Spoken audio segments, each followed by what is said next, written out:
Okay, welcome. Welcome to those who just joined us. For those that have been waiting for a while, I wasn't deliberately trying to send you us to sleep, but I was just trying out Microsoft Teams new relaxing music.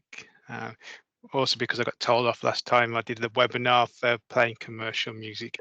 But my name is Simon. I'm a former ICT and computer teacher. I've been asked to spend the next 40 minutes or so exploring with you how you can use, how you can access, and also the benefits of the Intel Skills for Innovation platform. I'm just going to record this.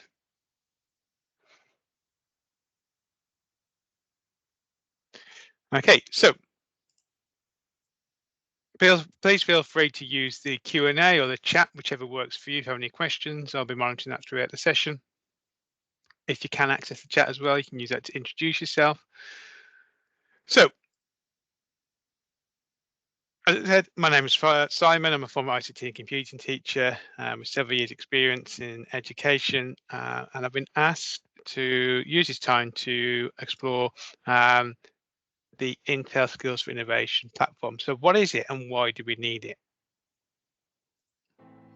We're perched at the edge of a revolution that expands our idea of the possible beyond what we've ever imagined. It will redefine the roles of humans and machines in the workplace to maximize innovation and creativity. Some call it the fourth industrial revolution, some call it Industry 4.0. For the nearly 2 billion children in school around the globe, this shift will significantly impact their lives and their roles in the future workforce. These changes hold great promise to help us solve the greatest challenges facing our world. Today's young people will require higher order thinking skills so that they can solve problems in ways never imagined before. Even traditionally hands-on careers will harness the power of technology. These future jobs will demand analytical thinking, ideation and complex problem solving, systems analysis and evaluation, technology design and programming, creativity, innovation. Using technology to access and consume content is no longer sufficient. Students need devices, tools, and training to apply, analyze, and create at the pace of change. Intel's new vision for education embraces skills critical for students' future success and reinvents the role of the PC in the classroom to ensure the next generation has the technologies and tools they need to meet the challenges of a changing world. Intel is working with decision makers and educators worldwide to plan technology adoption that supports higher order thinking skills and maximizes learning outcomes to prepare students for the future. Together, let's empower the next generation of innovators.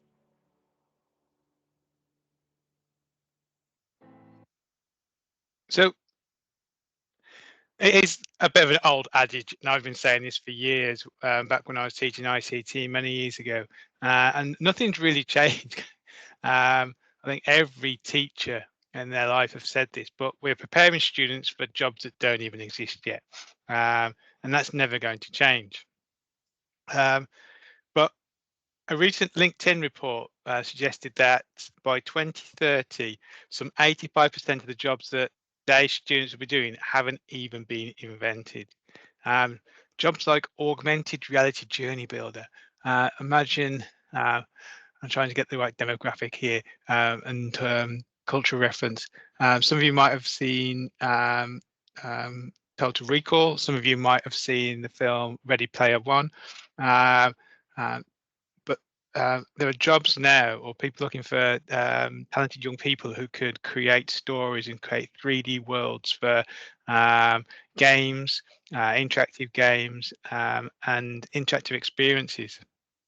Um, Self-driving car mechanic. So we know that cars can drive on their own now, but at the moment they can't repair themselves yet.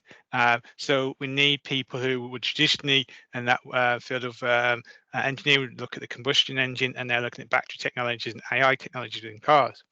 And makeshift structure engineers, this is one of my favourite ones. I recently watched a news report on BBC where I think it was a 17-year-old girl had set up her own NGO, her own company, um, and it was 3D printing buildings. So using 3D printing technology, but using cement, building schools in Madagascar.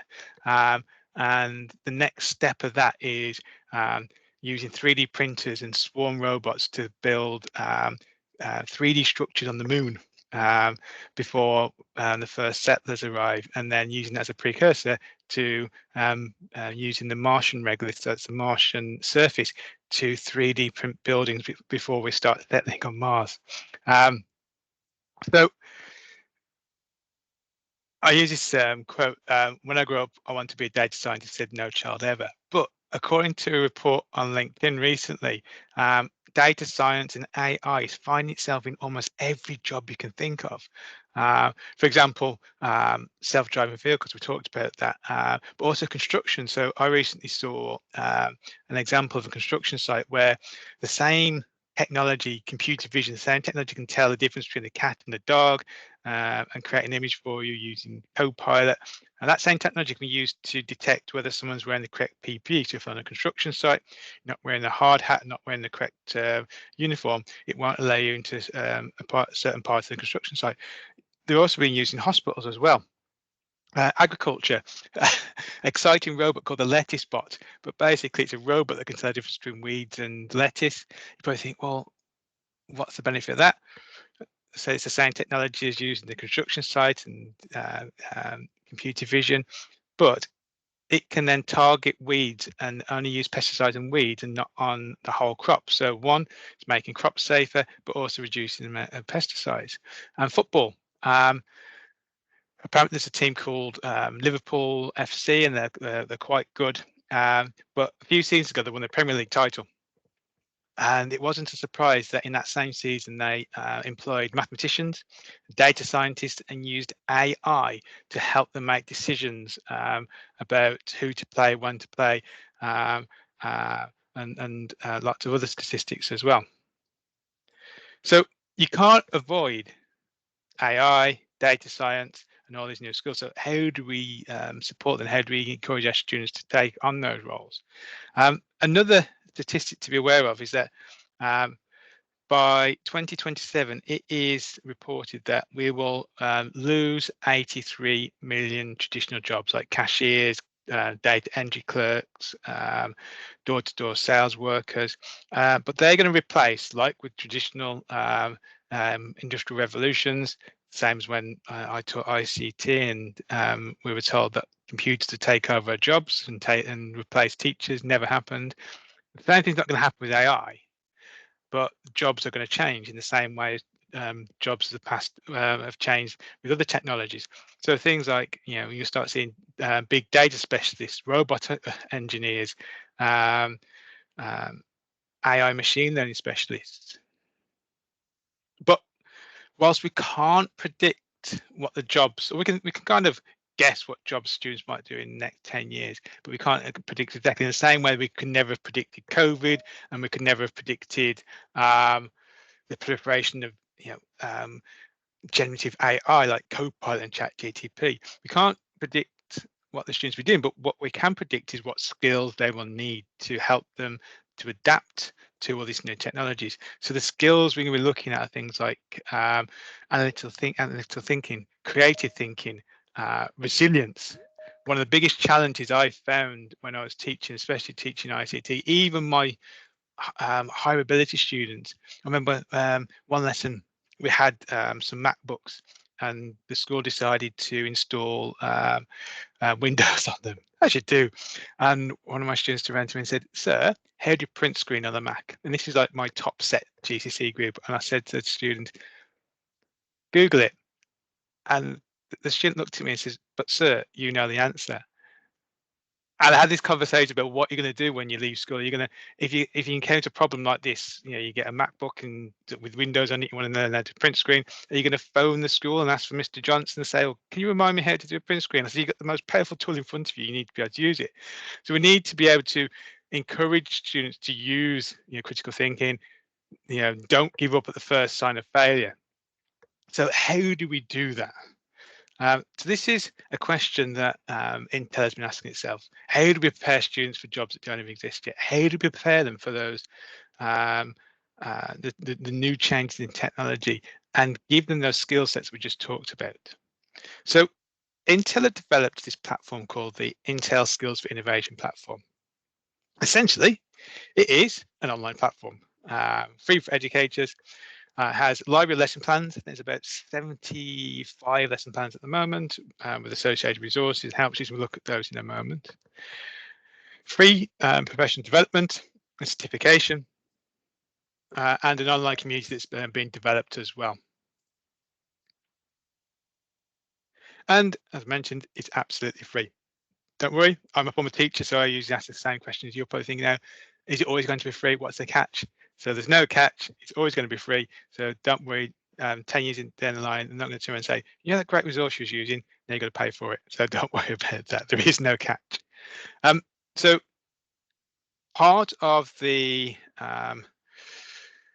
goals around using the skills for innovation is one, to demystify technologies like AI, VR, 3D printing, and make it accessible in the classroom, but also to prepare teachers and allow the teachers to be able to keep on top of the new technologies and new trends, and also be able to deliver that with their students safely, ethically, and skillfully.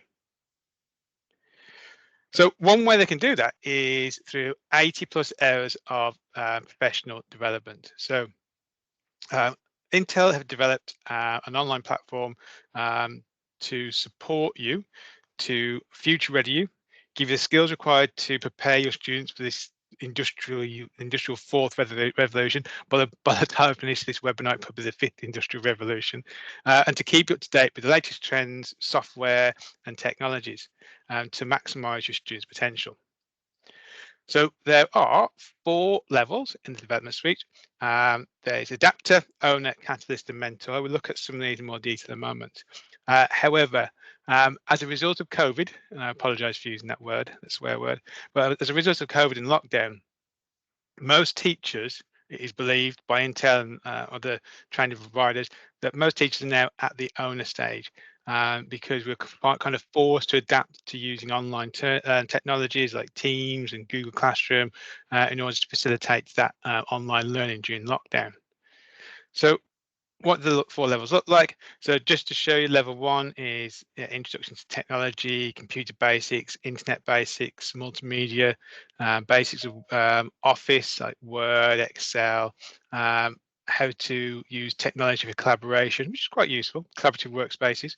I still find that a lot of teachers, I'm not saying everyone, but some teachers I've spoken to use Teams and Google Classroom really effectively during the pandemic because they had to, it's necessity.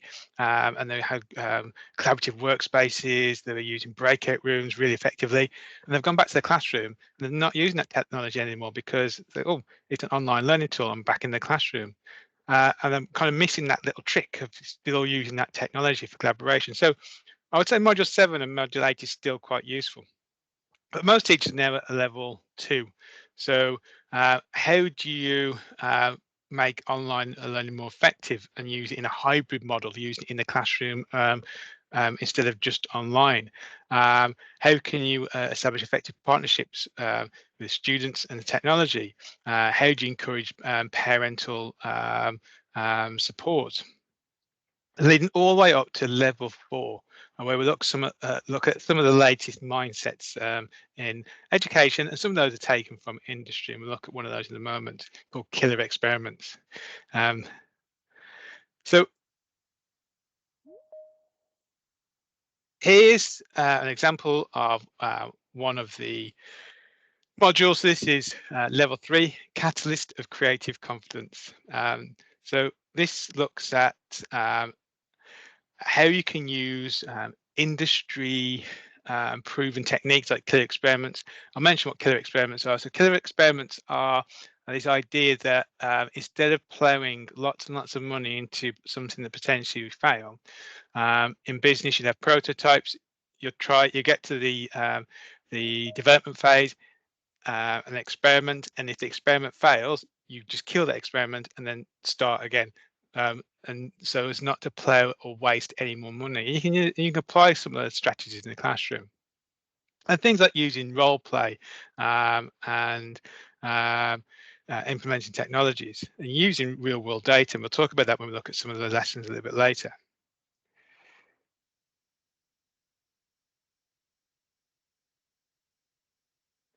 So as I mentioned before, one of the issues we find in the classroom is, how do we encourage students to be resilient? I taught computer science, and I remember the first time we moved from block coding to Python to text languages, the students really struggled, and almost switched off. Even the students that had they're really good at maths, they were used to following a rule, whether it's like BODMAS or in English, they can follow a certain rule. And as long as they follow that rule, they always get the answer right. And that doesn't work in computer programming. And often a lot of students just switch off because they didn't know what to do. So how do you deal with resilience and failure? It's quite interesting. I introduced Minecraft into my classroom later on in my teaching. And one thing you find with games is that students feel safe to fail in the game because they know if their character dies, or they fail a level, they can just restart and try again. In fact, I watched children, and I couldn't understand this. I used to run a lunchtime club, and the students would just spend the entire lunchtime watching videos of other people playing games, and I just couldn't get this. And I went up to one of the students one day. I had to ask. I said, "Why are you spending your whole lunchtime watching someone else play a game? Wouldn't you want to be playing that yourself?" And they said, "No, I'm watching this person because they're really good, and I'm looking for tips and techniques so I can go back home tonight and try those out." And it realized that if students have a purpose and they can see a purpose, behind these videos, um, and watching these, and that because they're going to take it back and use it and learn from that, then can we use that in the classroom? Because traditionally, the way that schools and classrooms and the education system, don't get me started, on that is set up, it's difficult to allow students to fail and fail safely. So how can you do that? So one way you can do that is to give students ownership of their learning and get them to conduct their own experiments. So traditionally, when we're doing experiments in science, and this might be different for you, but from my classroom, remember, you're kind of given a set of instructions, you follow the instructions, and hopefully, if you follow them correctly, a bit like Bake Off, you'll get a successful outcome. But the problem is, I remember after that lesson, if you ask me to do that experiment again, I'd forget it. And it's the same with tutorials sometimes in computing. You follow a tutorial, create this game, create this animation. Oh, brilliant. But then you ask the child to come back and do that again without that tutorial, just look at you blankly. I find the best way you can learn, and the best way I could learned, was to actually find things out for myself. So I'm going to show you a video in a moment, and this is one of the activities. Well, this is one of the videos from the CPD that looks at how you can get students to create their own experiments. Let's have a look. The teachers developing the guided inquiry model based on the curriculum, but then the students are shaping where they want to go with it. We're going to go through our lab sheet quickly, and then we're going to get into our experimental groups. They were told that two scientists had a mix-up in their lab. They had some seeds, they had some eggs, and now they don't know which are which. The students had the opportunity to decide what they thought would be helpful experiments for us to get to our answer. Instead of opening with a bunch of information and facts and details, the students are given a problem, and then they're the ones who get to drive the experiments. We're trying to see which one's eggs and which one's seeds, but we don't know. So we're trying to figure out strategies that we can do. We make our steps, and then we test and see what happens. We've been planting them, and we think the seeds will grow and the eggs won't. I think they'll get bigger. Yeah, so once they get bigger, it would like crack open, and then Teachers are guiding with questions to really get students thinking and learning how to question themselves. How might that help us figure out which are the eggs and which are the seeds, floating or sinking. You might think that eggs are heavier than seeds. I like doing it this way because you get to touch what you're actually doing instead of just looking at it. We started with the inquiry model in science, and as we started to see students getting excited about finding answers to deeper level questions, we saw the power and how that could be implemented throughout the school day. So one thing I love about that, rather than saying to the students, right, here's a diagram of an egg, here's a diagram of a seed, label it, and then forget about it. Instead, they were given this scenario. So this made up scenario, contrived scenario that some scientists um, um, had some seeds and some eggs. They lost the labels and they didn't know which was which. So the students had to come up with their own experiment to work it out for themselves. And it was interesting watching the video, some of their early experiments and some of their hypotheses. So one group thought if you buried the egg and the seed would eventually grow and the egg wouldn't, and that will tell you the difference. But then obviously what they didn't take into consideration, and they would find out in the experiment later, is without water, without light, sunlight, that seed may not grow anyway, so that doesn't help. The other one was they looked at the size of a seed, looked at the size of an egg, and thought, well, seeds will float, eggs look heavy, so they will sink.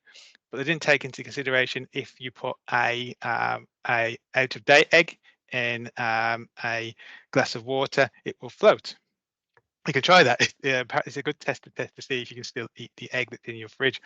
But that way, they were coming up with their own experiments and finding their own way of working out which was which, from which to learn from. And if you watch the video, but can watch the video on the website as part of the training. It looks at other applications, other lessons, including paints as well. Teachers. So by adopting an evaluative experiment mindset, we allow our learners to embrace failure as a step towards innovation. So learning to fail. I'll go back to the previous slide. So failure is our first attempt in learning. At the end of each of the courses, there are certificates. So the certificates of completion for courselets. So the individual sections in each course. There's also certificates for completing a whole course within a level. And for those that you like digital badges, like to use on your social media or in your email signature, there's also digital versions as well. As well as the professional development, there's also a library of lesson plans called the Starter Kit. So these include educators guides, working files, and we'll talk about working files in a moment and why they're important, teaching decks, so complete slide decks, PowerPoint slides, Google slides, fully mapped to the UK curriculum. So inside your educator's guide, you get your learning objectives, lesson overview, activity guide, troubleshooting tips. So for example, if you're following a Scratch lesson and you have some problems with Scratch, there's some troubleshooting guides for commonly occurring errors. And you also get your assessment guide as well. And then you have your teaching deck, which includes your PowerPoint slides and your timings as well, and hands-on activities, guided learning, discuss topics to take the subject further. So, for example, this one here is Eyes on Wildlife, where we explore AI and using a camera to recognize movement, and then taking further discuss about how that technology can be used in the wild to stop poaching, track animal numbers, and for conservation. And there's also opportunity for reflection in each lesson. Also includes working files. So each activity comes with data, real world data. And I find that often real world data is really important because it provides a real world context. I remember when I first started teaching ICT, we were following the old QCA schemes of work. And one of the activities was just fun. originally, but then lost its context, was the kids were creating their own video rental store in Excel. So they had a list of all the films and how many copies of each film they had in the rental shop, and then they made a note if someone took a video out, they updated the list, and it stopped people from booking new ones. So it introduced all the elements that the child needed to pass their ICT exam for spreadsheet. But then I remember one lesson, a child turned around to me and said, "Sir, what's a video?" And then another child said, "Why would you go to a shop and hire a video knowing they've only probably got 2 copies? Why wouldn't you just download it, sir?" And they also taught me about lots of downloadable sites, which I told them not to go on. But they were, the questions they're asking were relevant. You know, why is this relevant to me? Why are we doing this? Because this is outdated. The nice thing about these activities is that they contain real world data, meaningful data, especially the ones on AI. I mentioned they're mapped to the curriculum as well.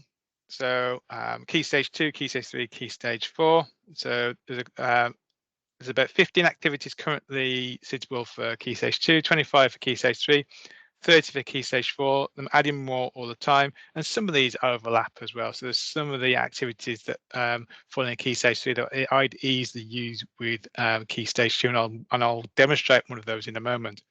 And it covers areas like maths, biology, chemistry, physics, computing, D&T, and also literacy and humanities like geography and history as well.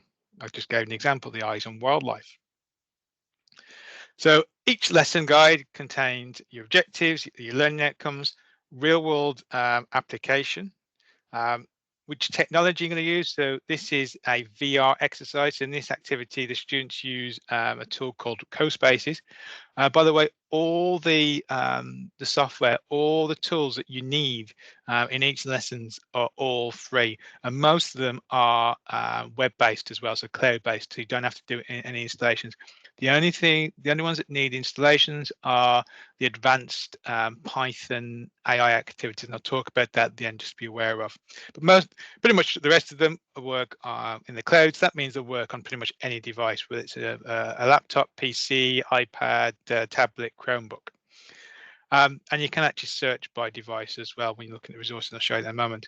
But this is the VR activity. So in this activity, the students learn about CoSpaces and creating virtual reality worlds. And then they create their own interactive museum with or zoo with characters, animals, and artifacts that they can interact with in a VR space. And as you can see, you've got your subject areas it covers, you've got your recommended timings, and everything you need in your lesson plan.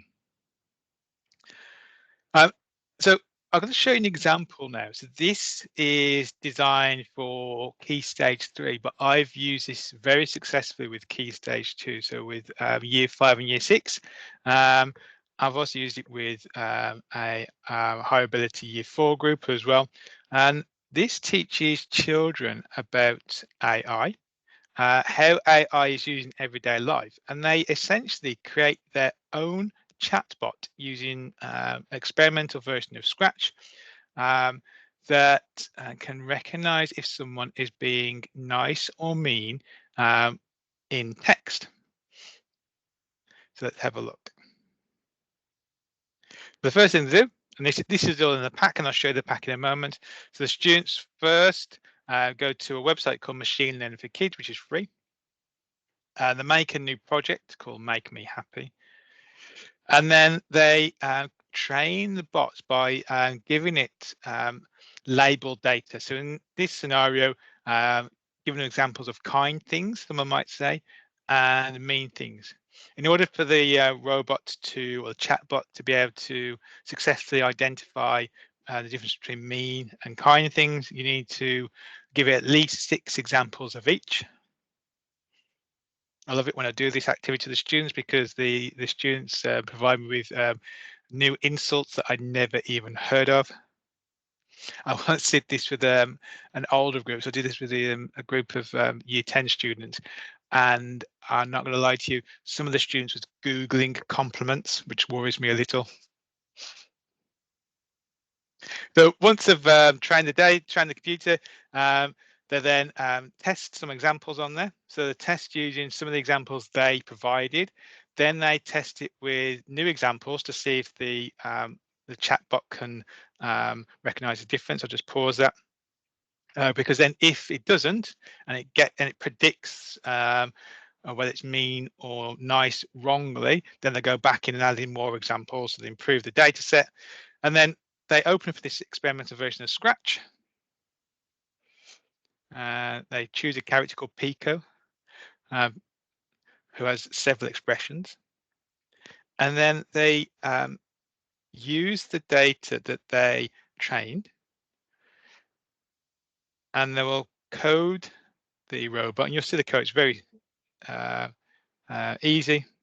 I say I've used this for year 5 and year 6 quite successfully, and with older students as well. And what will happen is they will program the robot so that someone can type a message, and then the code will use the training data using AI to determine whether that message is kind or mean. So if someone types in something mean, the chatbot will frown. If you put something nice, the chatbot will smile. And then as part of the lesson, there's another section that looks at discussing real world applications. So looking at messages on Twitter, Facebook, social media, and how AI can recognize if someone is being mean. But also looking at the future of robotics, where an AI robot, whether it's physical or virtual chatbot, can actually tell what mood a person is in and try and diffuse that situation using sentiment analysis. So let's have a look at that lesson. So if I go to the starter pack, if you haven't already signed up, I believe many of you already received your pack and received your sign up details. So you go to skillsforinnovation.intel.com. It will automatically send you to the EU version. You can also Google or Bing Skills for Innovation. Sign in with your school account. If you've got your password, don't worry, just click I forgot my password. It'll send you a new password to your school account that should be already pre-registered, should be able to sign in. Once you're signed in, you can access the professional developments here. So they've got the different levels, level 1, level 2. So the one that I demonstrated earlier was level 3, Catalyst for Creative Confidence. So you can see each one's got different tasks. So there's my 4 tasks. So I've got designing immersive role play, responding to data pair debates, and each one will have videos, similar to one that I showed you before, and also resources. To access the lesson plans, you go to starter pack. There's 2 sets. Don't worry about this part one at the moment. The main one is the Intel starter packs. And as you can see, there is over 70 activities spanning 140 hours of learning. So we've got lessons such as 3D repair. So I've been teaching 3D printing for a few years now. One of the arguments against 3D printing is sustainability, because you're using plastics and you're printing more plastics. So what's nice about this lesson is it explores how you can use 3D printing to repair things in the home. So it might be something's broken, table leg is broken, or you might want to create something to hold your mobile phone or something, or create a tool to repair something, and that explores that. Actually, off the back of that lesson, I actually created something to store my phone during calls, which is designed in Tinkercad from the lesson and 3D printed it. This is the one that I just demonstrated, which is the Are You Happy? So if I click on this, there you've got a snapshot of the lesson. You can then download it for Windows or for Chromebook, and there's different languages, as you can see, and those are being updated all the time. And if I open that,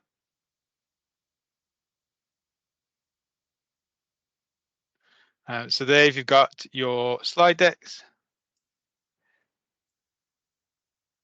So you can beginner guys to scratch. Here's your teaching deck as PDF or in PowerPoint format. So this is the PDF version. I didn't want to open the PowerPoint one because it might stop my slides.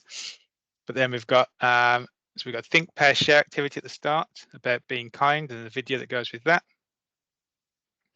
A video that introduces machine learning, which is suitable again for primary. And then you've got your teacher instructions going through the activity, and then you've got the worksheets as well. If we go back. And you've also got an example piece of code for the teacher to upload and to test and share with the students without having to program it themselves. And if I open the lesson plan,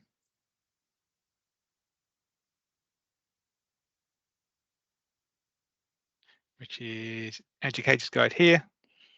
So you've got your timings, you've got the area that covers the design thinking, and also concepts. So you've got AI and machine learning, you've got learn outcomes, instructor objectives, real world applications. You got your facilitator guide with recommended timings, although you don't have to go by those. Installation instructions, although this doesn't actually require any installation because it's all cloud-based, but it tells you which websites you need to use. And then you've got your full lesson plan, and at the bottom it should be a troubleshooting guide as well. There we go, troubleshooting tips. And you've also got your assessment guide as well.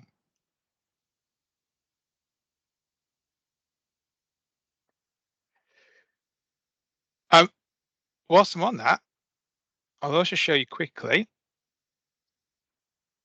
as well as accessing all the packs, you can, if I go back, you probably notice at the top there is a filter. So you can actually search for keywords or refine the results based on grade level.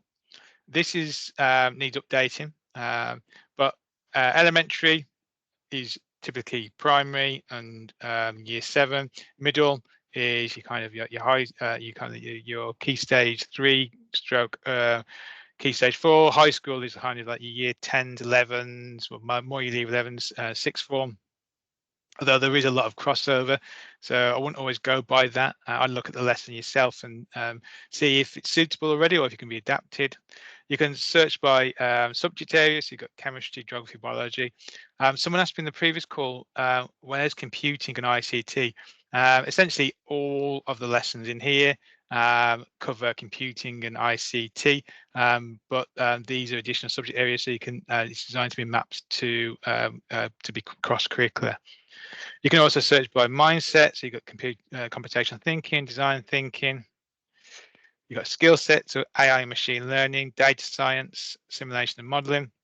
Software use, so you can even see some of the software. So we've got Fusion 360, which is for 3D printing. You've also got Tinkercad, ChatGPT. They just added, I think, 4 or 5 lessons around using ChatGPT. One of them is for creating a role-playing chatbot. CoSpaces for creating 3D virtual environments, VR. We've also got, watch out for these. So anything that uses Jupyter notebooks, those are the ones that require to install some software. I found that quite challenging in some schools, depending on the restrictions on the network. So just watch out for those. But everything else, so you got BBC Microbit, you got Minecraft in there as well, and Scratch and lots more. Then you can also search by platform. So you've got Windows and Chromebook. I believe out of the 78 lessons, because you've got the results there, I think there's only about 10 that can't be used on Chromebooks because it has to have something installed and there's not a Chromebook app for it. And then finally, we've got the community resources. Now this is a work in progress. So you can look at the resource library and look at what other educators have uploaded. The idea is eventually that educators can take their own lessons, that fit in with the Intel SFI program, so AI, data science, VR, 3D printing, and upload them. At the moment, there is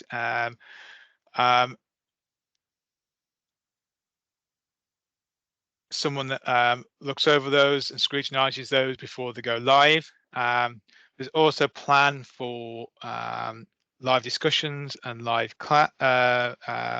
chat.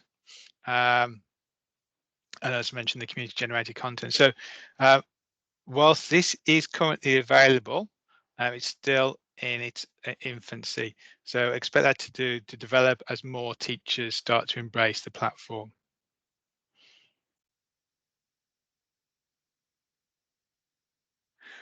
So hopefully you've already been set up.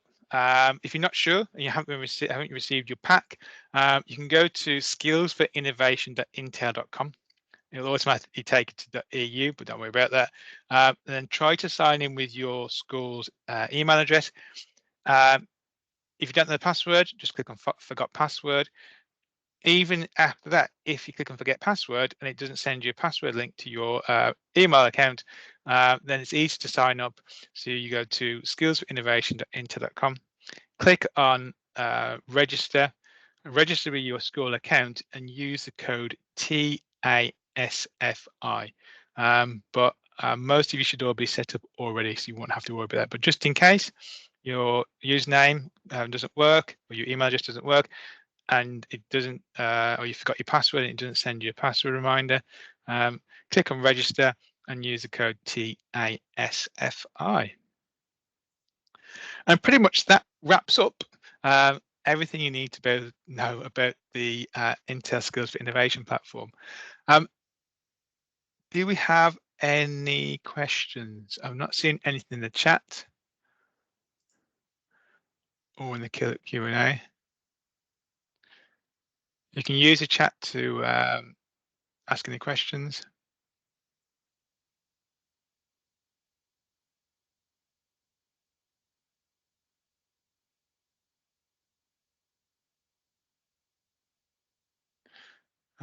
Phil, is there anything you want to add?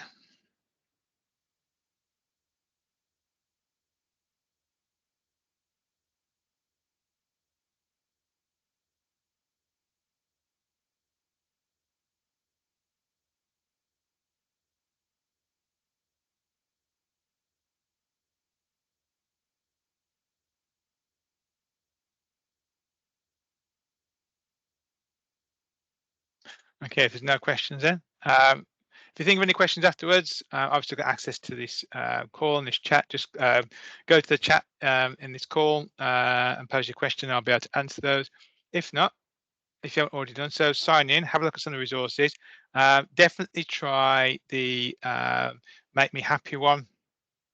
Other ones I recommend as starting lessons are, so if I go to Skills of Innovation, the ones that I recommend that are really good, that the students will engage with are 3D Repair, Are You Happy? The CoSpaces one, Coding Algorithms is another one.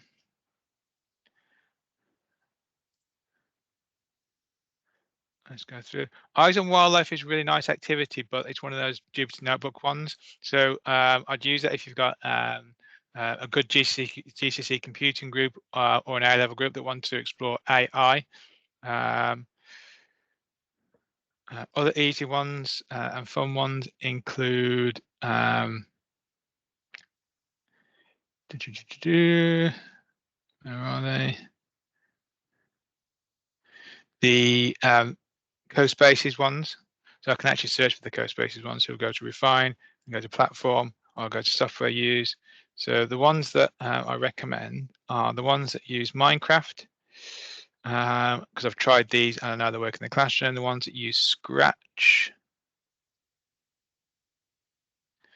So let's just get rid of that. So you got Minecraft one, which is Farm to Table. Also, CoSpaces, So the VR Science Museum and the virtual tourism. The microbit one, which is making music with microbit, especially if you've got the version 2 microbit because that's got the built-in speaker. And where is Scratch? Where is Scratch? There we go. So Are You Happy? And the storytelling with Scratch. Those are good ones to get started with because I know those work really well and I've used those with the students and they've engaged really well with those. So if that's everything. Also, you're very welcome, Miss Fulton. I'm glad you found that useful. So the message came up, when I tried to log in, you've encountered an error. I've not come across that one before.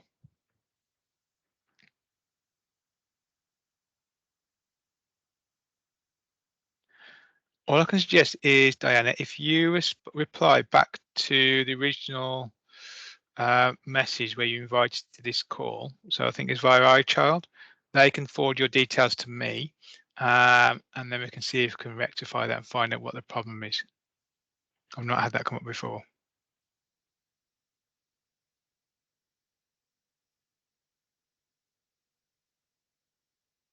So are there any resources for art? I know there's some, so potentially you could use the VR one and you could create a virtual reality art gallery. It's a shame that you can't search, put your own key, or you can. Can you put your, no, you can't. So you can't put your own keywords in, which is something I've requested at the moment. So search for keywords art, but you can't. You've got language arts, but I know I've seen some. So obviously you can use the 3D, the VR experience to create your own virtual art gallery. I've seen someone doing that. And I did see one when I was going through, it might have been ChatGTP.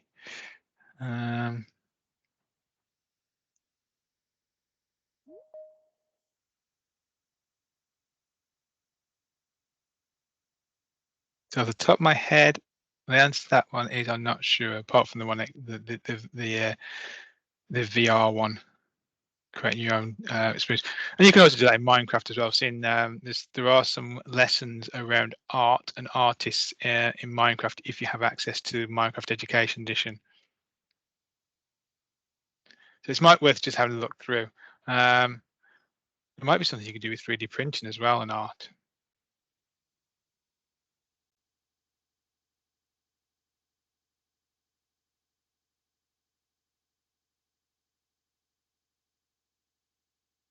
I'm just looking to see if there's anything new they've added.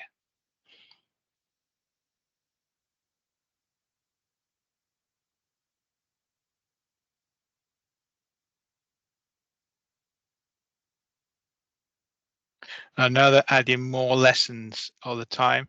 They've recently added some lessons around ChatGTP, so it won't be long before they start adding in some lessons using Copilot and DALL-E, so the image creation and around ethics, around artwork, but also using AI to generate ideas for art.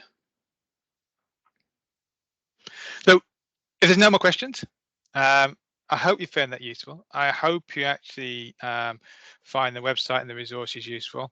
As I said, I've given you my favorite ones. We're interested to find out what your favorite lessons are too.